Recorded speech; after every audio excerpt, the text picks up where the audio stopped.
Você já percebeu que quase todas as mulheres às quais você convive, ou no seu ambiente de trabalho, suas amigas, seus parentes, sempre falam: ai meu Deus, tô ansiosa, tô cansada, tô sobrecarregada, tô agoniada. E essas palavras que saem da nossa boca se tornaram comuns. Você não encontra mais alguém falando meio assim: nossa, hoje eu tô tão bem, nossa, hoje eu tô tão tranquila, sabe? Hoje eu tô tão leve. Gente, isso que teria que ser normal, se tornou anormal. Quando você vê uma pessoa falando isso, você fala assim, ah, aconteceu alguma coisa, né? De extraordinário na vida dessa pessoa, porque ela tá falando isso, que a gente tá acostumado tanto a ouvir essas reclamações, essas palavras, que as pessoas estão tendo até prazer em falar isso, né? Quando a gente encontra, que como é que você tá bem? Ai, mulher, tô tão cansada. Você não ouve assim, ai, eu tô bem, graças a Deus. Não. Ai, mulher, tô tão cansada. Ai, mas eu tô tão ansiosa. Ai, mas eu tô tão desanimada. Ai, mas não sei o que. Ai, mas não sei o que. E eu fico assim, meu Deus. E é sobre isso que eu quero conversar com você hoje. O que está acontecendo com as mulheres da nossa geração? E eu vou trazer um dado para você, tá? Que, segundo a OMS, os transtornos de ansiedade estão entre os problemas de saúde mental mais comuns. E quem são essas pessoas? Né? A população maior entre mulheres. E o Brasil aparece há anos entre um dos países com esse maior índice do mundo. E mais uma vez eu fiquei me perguntando, meu Deus, por quê? O porquê disso? Por que que as mulheres do nosso país estão tão ansiosas, estão tão aceleradas, estão tão agoniadas? E aí, mediante a isso, eu fui fazer algumas pesquisas, fui estudar um pouco mais a fundo, para conseguir entender porque eu era uma dessas mulheres, né? E aí eu vi entender que nós estamos muito expostas a excessos de informações, excessos de tomadas de decisões, notificações, trabalho, maternidade, casa. Porque se você for olhar há anos atrás, as mulheres não eram tão ansiosas porque as demandas delas eram bem menores, né? As mulheres tomavam conta de suas casas, a maioria não trabalhava fora, isso eu estou dizendo na época dos nossos avós, né? Que eu tenho 31 anos, vou fazer 32, mas isso era mais na época das suas vós. Porque a minha mãe, eu já vi minha mãe trabalhando desde sempre.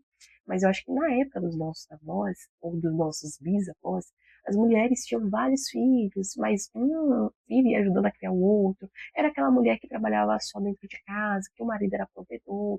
Era aquela mulher também que não estudava, né? Então ela não trabalhava, não tinha acesso a certo tipo de coisas, não tinha esse excesso de tela, não tinha esse excesso de informações, que a gente pega o celular aqui e se a gente quiser saber sobre qualquer coisa do mundo, a gente consegue. E isso nos afeta de várias formas. Claro que eu não estou dizendo que aquela época era boa, mas eu estou só explicando que esse excesso de informação acaba trazendo uma certa ansiedade para a gente. E eu mesmo esses dias, eu estava indo dormir e vi uma situação no TikTok que me deu tanta angústia que eu tive que fazer uma oração pedindo para Deus tirar aquela angústia da minha mente, porque eu não conseguia dormir por causa daquela determinada informação.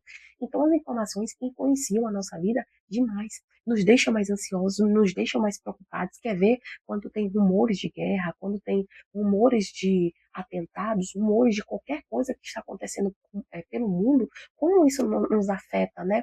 Que agora aconteceu agora não, tem mais ou menos um mês que aconteceu esse terremoto na Venezuela, que isso nos deixou assim chocados com a quantidade de mortos, aquelas imagens daqueles corpos, enfim, gente, isso deixa a gente cada dia mais ansioso, cada dia mais preocupado com o nosso amanhã.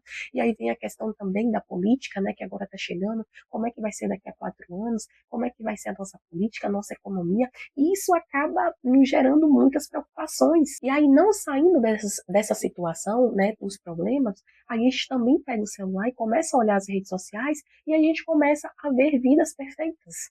E a gente começa a ver vidas de mulheres de corpo perfeito, maravilhoso, de mulheres que não têm problemas financeiros, que têm filhos maravilhosos, que têm casas belíssimas, que têm empregos ou empresas que só crescem, que só faturam milhões, bilhões e aquela coisa toda. E isso acaba nos deixando cada dia mais sabe? Porque além das notícias nos chocarem, nos preocuparem, também tem esse outro lado das vidas perfeitas, que a minha vida não é perfeita e eu fico naquela comparação, aquela loucura, o corpo que não é perfeito e a gente começa a se comparar, mas por que eu faço dieta, eu treino tanto e eu não tenho aquele abdômen? Mas e por que eu não consigo ter aquilo? Mas e por que eu não consigo comprar aquilo que a influenciadora está me incitando a comprar? Ou por que eu tenho que comprar aquilo que a influenciadora está me incitando a comprar? E isso vai consumindo a nossa mente, porque nisso a gente tem filho, a gente tem casa, a gente tem trabalho, a gente tem estudo, a gente tem tudo, né, para administrar. E eu me lembro mesmo na minha adolescência que eu não tinha acesso a celular, e no meu caso eu não tinha redes sociais naquela época, eu não me comparava com ninguém. Hoje em dia, o acesso está tão assim na nossa mão que a gente consegue saber tudo da vida daquela pessoa. Quais são os produtos que aquela pessoa usa, quais são as roupas, aonde ela compra, e joga os links para a gente comprar. E, meu Deus, a gente acaba querendo comprar porque aquela pessoa usa, aquela pessoa que a gente tanto admira, aquela pessoa usa, eu quero usar também, porque eu quero me sentir um pouquinho como ela. E não é só o dormir bem, não é só o descansar, é porque eu fico pensando que a gente não consegue sentar para tomar um cafezinho sem estar olhando o celular. Hoje em dia eu consigo, porque foi um trabalho que eu fiz e não quero me exaltar, porque foi algo que me custou bastante. Mas que a gente não consegue mais acordar, escovar os dentes, beber uma água, fazer um devocional, para depois pegar o celular. A gente fica ali naquela, meu Deus, se tiver uma notificaçãozinha de uma conversa do WhatsApp, eu tenho que responder. Porque isso acaba cansando demais a nossa mente. E mesmo quando a gente deita, a gente dorme, a gente descansa, mas a gente acorda tão cheio de estímulos, que são estímulos que destrói a gente. E aí nos deixa cada dia mais ansioso, porque tudo vai gerar ansiedade. E esses dias mesmo eu estava parando para pensar, porque eu estava com um cansaço tão grande mental, não era nem físico, mas era um cansaço tão grande mental, e eu fui me autoanalisar as minhas cobranças. Eu quero ser boa mãe, boa profissional, eu quero ter tempo para fazer minha pós, eu quero ter tempo para ler, para estudar, para ler minha revista Veja, para ler meus 3 livros que eu estou lendo meio que ao mesmo tempo para orar, tempo para ler a Bíblia, tempo para ouvir uma pregação, tempo para ouvir um podcast, tempo para brincar com meu filho, tempo para fazer almoço, para fazer a janta, para fazer o café da manhã, para limpar a casa, para cuidar de cachorro, porque eu tenho 2 cachorros, tempo para dormir, tempo para correr, tempo para treinar. E aí, chegou a hora que a gente estafa, porque a gente só tem 24 horas, né? E pelo menos temos que ter aí 7 horas de sono. E o restante do tempo, se a gente querer ser boa em tudo, fazer tudo, a gente não aguenta. Aí a ansiedade vem e a gente começa a cobrança. Eu não sou boa, eu não sou boa, eu não sou boa. Aí eu fui parar pra pensar, eu tava assim, meu Deus, eu não sou boa, porque tem gente que consegue dar conta de tanta coisa. E eu fui parar pra pensar, gente, mas eu tô fazendo tanta coisa, né? Para, não tem como eu ser boa desse jeito. E aí eu comecei a colocar o dia a qual eu vou fazer certos tipos de coisa. Tem coisas que a gente precisa fazer todos os dias, que não tem jeito, não é mesmo? Mas as outras coisas eu comecei a determinar dias. O dia que eu vou fazer a minha aula da pós, o dia que eu vou ler tal livro, o dia que eu vou ler o outro tal livro, o dia que eu vou fazer isso, que eu vou fazer aquilo. Enfim, porque senão e a gente acaba ficando ansioso, que a gente vai deitar pensando no que a gente não conseguiu produzir durante o dia, e isso gera ansiedade. E o que que eu estou aplicando em mim?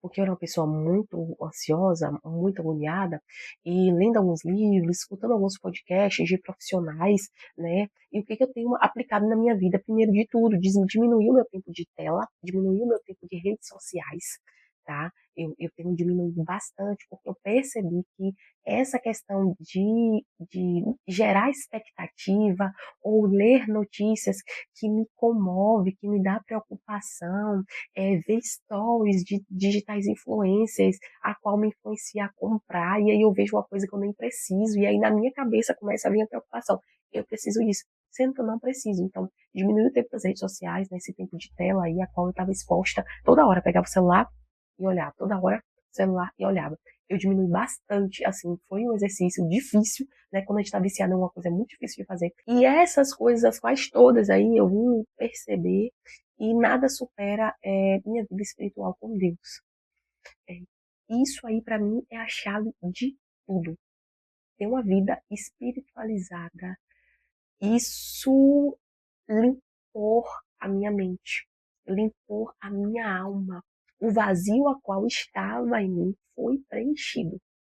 Então, de tudo que eu falei para vocês, as minhas estratégias que eu tomo para melhorar essa questão da ansiedade, eu, uma pessoa que há meses atrás estava tendo crise de ansiedade, teve dias de eu ter 3 crises de ansiedade durante o dia só, tá? De bater na cama e não conseguir dormir, porque a cabeça estava preocupada, agoniada, só pensando em coisas ruins, me conectar verdadeiramente com Deus, fez toda a mudança na minha vida. Então é algo que eu não consigo mais viver sem, é acordar, já fazer meu devocional, entregar o meu dia, os meus medos, as minhas angústias, as minhas questões nas mãos de Jesus e finalizar o meu dia agradecendo pelo o dia e também entregando tudo que eu vivi, toda aquela ansiedade, toda aquela agonia, toda aquela angústia também na mão dele. E assim, algo que eu trago para você refletir é que o mundo, ele não vai desacelerar, tá? Ele não vai desacelerar. Cada dia mais a gente pode perceber aí com essas criações de IA e tudo mais, vamos ter mais incentivos a ser mais acelerados, vamos ter mais coisas aí por vir. Porém, você tem a decisão de se cuidar e tem a decisão de desacelerar por você mesma. Você tem isso nas suas mãos e você pode criar meios, você pode tirar tempos de qualidade, tempos para você ler, para você refletir, para você meditar, para você orar, para você olhar pela sua vida, olhar para si, olhar para dentro de você. A única chave disso tudo é você querer mudar mesmo e correr atrás dessa mudança. Nossa mente comanda tudo. Então a nossa mente tem que estar bem. Vamos estar priorizando sim a nossa saúde mental.